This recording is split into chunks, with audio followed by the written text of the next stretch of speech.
안녕하세요. 향기솔입니다. 이 시간에는 동물과 식물을 통해 생명 가치를 차갑게 그리고 뜨겁게 이해하자라는 제목으로 말씀을 드리겠습니다. 오늘날 우리는 라오디게아 교회에 살고 있습니다. 덥지도 않고 차지도 않습니다. 미지근합니다. 가난하지 않고 모두들 부요합니다. 부족한 것이 없습니다. 요한계시록 3장에 보면 다음과 같이 되어 있습니다.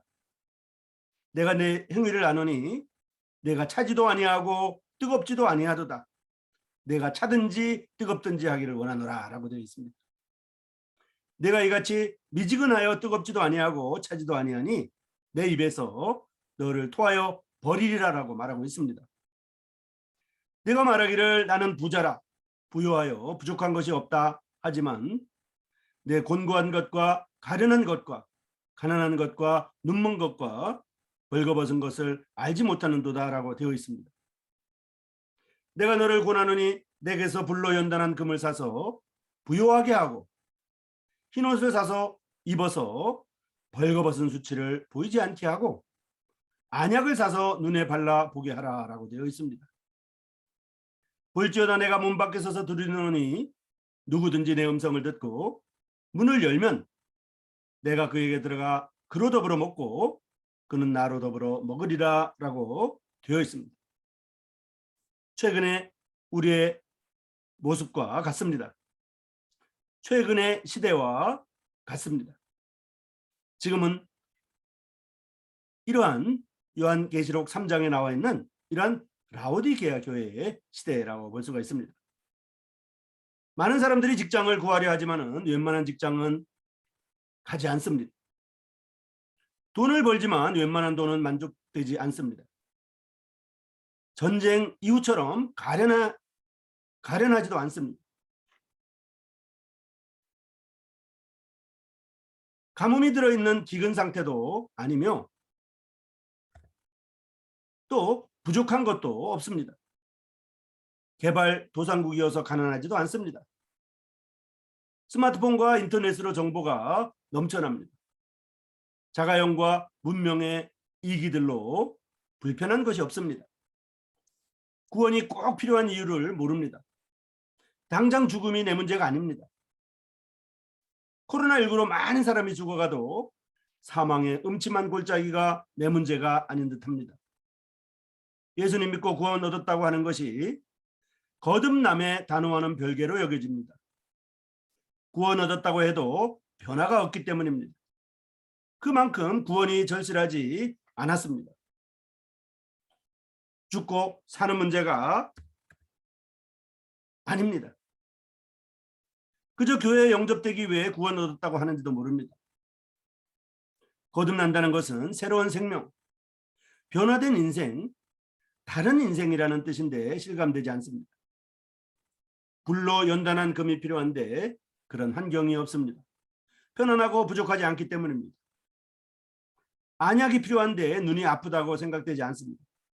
내가 세상을 바라보는 관점, 내가 인생을 바라보는 안목에는 전혀 이상이 없다고 여기기 때문입니다. 그러니까 안약이 필요가 없다고 생각합니다. 또 불로 연단한 금이 필요 없다고 생각합니다. 부요하기 때문입니다. 편안하고 부족한 것이 없기 때문입니다. 흰 옷을 입고 살아야 되는데 현재 입은 옷이 문제가 없고 그냥 살던 대로 살아갑니다. 이것이 오늘날 우리의 사는 모습입니다. 그래서 구원이 절실하지가 않습니다. 누가복음 12장을 보면 다음과 같이 나와 있습니다. 그동안에 물이 수만 명이 모여서 서로 밟힐 만큼 되었더니 예수께서 먼저 제자들에게 말씀하여 이르시되 바리새인들이 누리걸 곧 외식을 주의하라.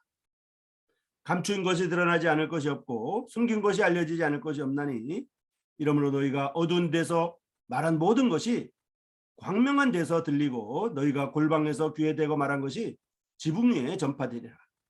내가 내 친구 너희에게 말하노니 몸을 죽이고 그 후에는 능히 더 못하는 자들을 두려워하지 말고 마땅히 두려워할 자를 내가 너희에게 보이리니 곧 죽인 후에 또한 지옥에 던져넣는 권세 있는 그를 두려워하라. 내가 참으로 너에게 이르노니 그를 두려워하라 라고 말하고 있습니다. 참새 5마리가 두 아사리온에 팔리는 것이 아니냐 라고 말하면서 그러나 하나님 앞에는 그 하나라도 잊어버리시는 바 되지 아니하는도다 라고 되어 있습니다. 너에게는 심지어 머리털까지도 다 세진 바 되었나니 두려워하지 말라. 너희는 많은 참새보다 더 귀하다고 말하고 있습니다.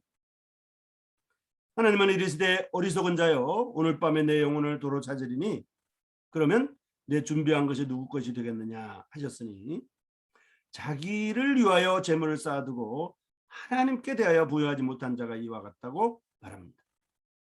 또한 참새 5마리를 생각하라고 말하면서 또 까마귀를 생각하라고 말합니다. 심지도 아니하고 거두지도 아니하며 골방도 없고 창고도 없고 그런데도 불구하고 하나님이 기르신다고 말하면서 너희는 참새보다 까마귀보다 얼마나 더 귀하냐 이렇게 반문하고 있습니다. 또 참새와 까마귀 그리고 백합화를 생각해 보라고 말합니다. 실도 만들지 않고 짜지도 아니한다고 말하면서 내가 너에게 말하노니 솔로몬이 모든 영광으로도 입은 것이 이 꽃 하나만큼 훌륭하지 못했다고 말하고 있습니다. 오늘 있다가 내일 아궁이에 던져지는 이런 백합화 같은 들풀도 하나님이 이렇게 입히시는데 하물며 너일까 보냐 믿음이 작은 자들아 이렇게 말하면서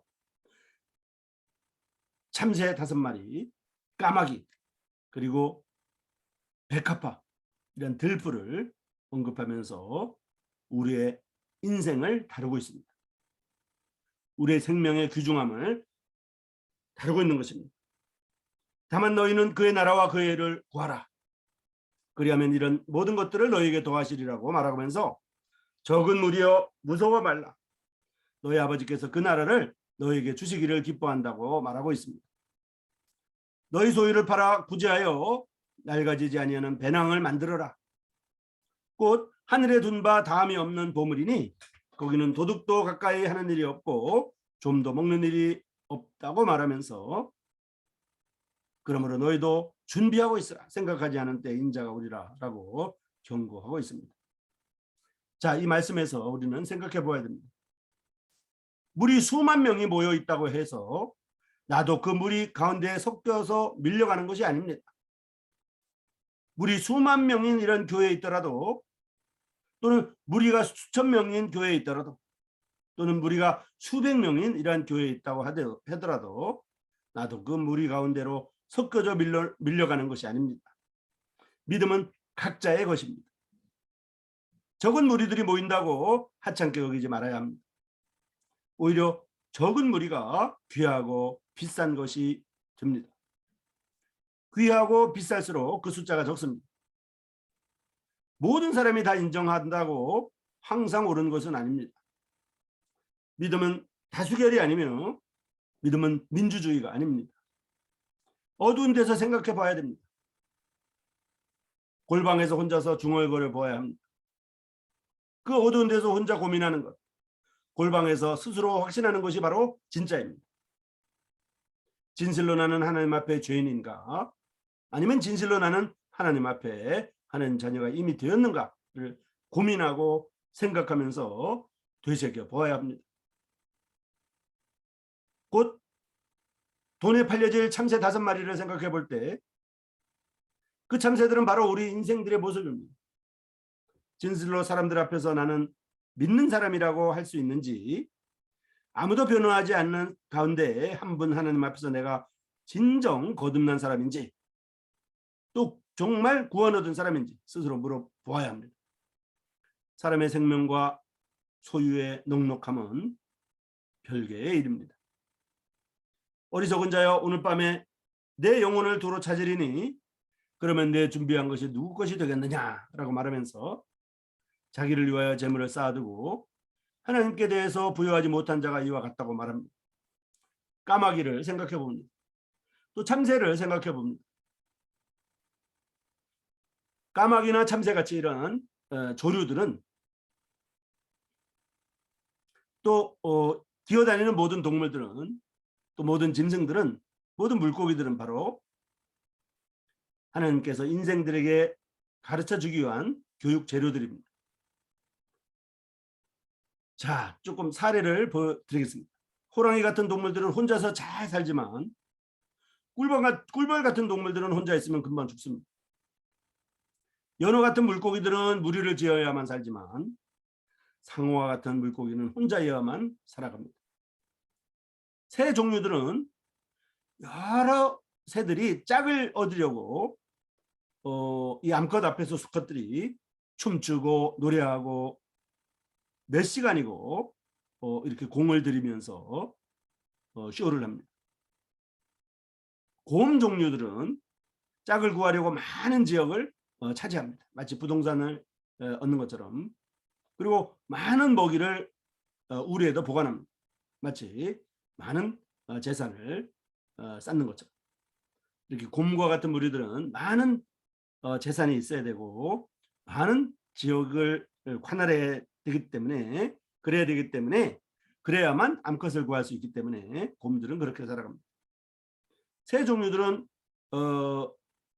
이 쇼를 많이 합니다.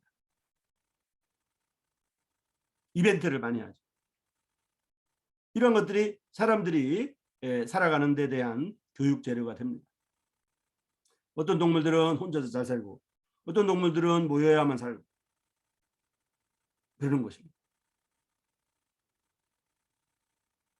독수리 같은 동물들은 일을 안 할지라도 잘 살아가지만 닭이나 돼지 같은 동물들은 열심히 먹고 열심히 일해야만 살아가는 동물들입니다.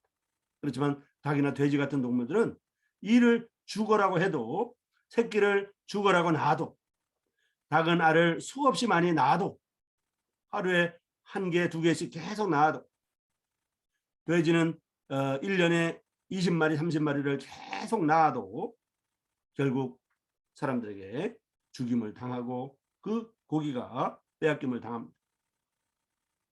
이렇게 동물들은 사람들에게 생명의 가치를 가르쳐줍니다. 특별히 반려동물을 키우고 있는데요. 반려동물은 사람들에게 생명의 가치를 가르쳐줍니다. 반려동물들은 사람들에게 죽음의 의미를 가르쳐줍니다. 반려동물들의 수명은 17년인데 그 17년의 기간이라고 하는 것은 고등학교 1학년이기 때문에요. 아이들은 태어나서 학원도 가고 유치원도 가고 학교도 가고 이러기 때문에 고등학교 1학년 때까지 못 보는 시간들이 많지만은 반려동물들은 못 보는 시간보다 보는 시간이 더 많습니다.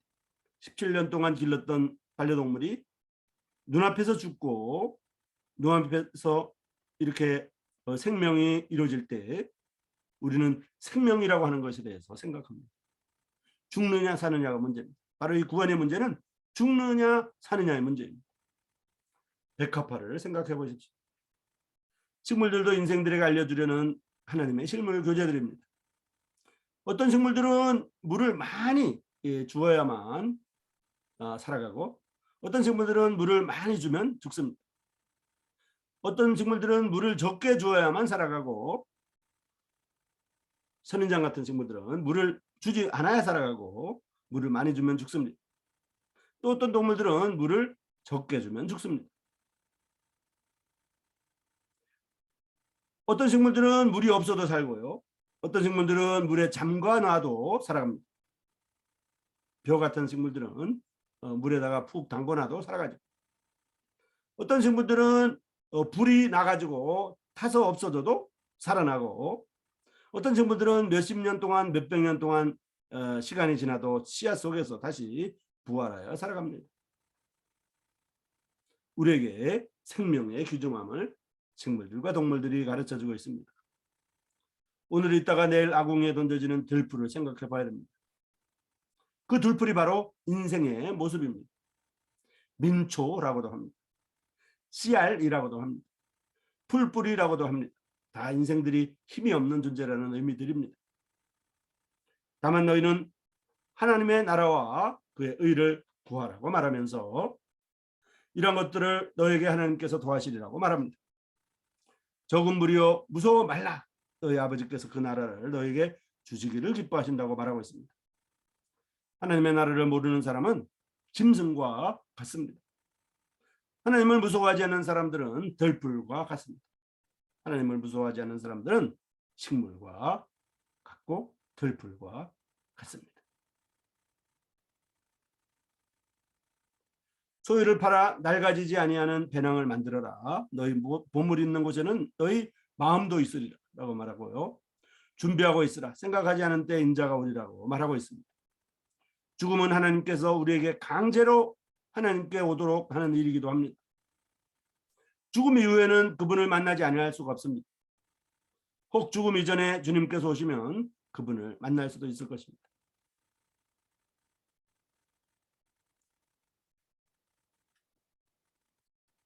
누가복음 12장을 보겠습니다. 내가 내 친구 너에게 말하노니 몸을 죽이고 그 후에는 능히 더 못하는 자들을 두려워하지 말라. 마땅히 두려워할 자를 내가 너에게 보이리니 곧 죽인 후에 또한 지옥에 던져넣을 권세 있는 그를 두려워하라. 내가 참으로 너에게 이르노니 그를 두려워하라. 몸을 죽일 수는 있습니다. 하지만 영혼은 죽지 않습니다.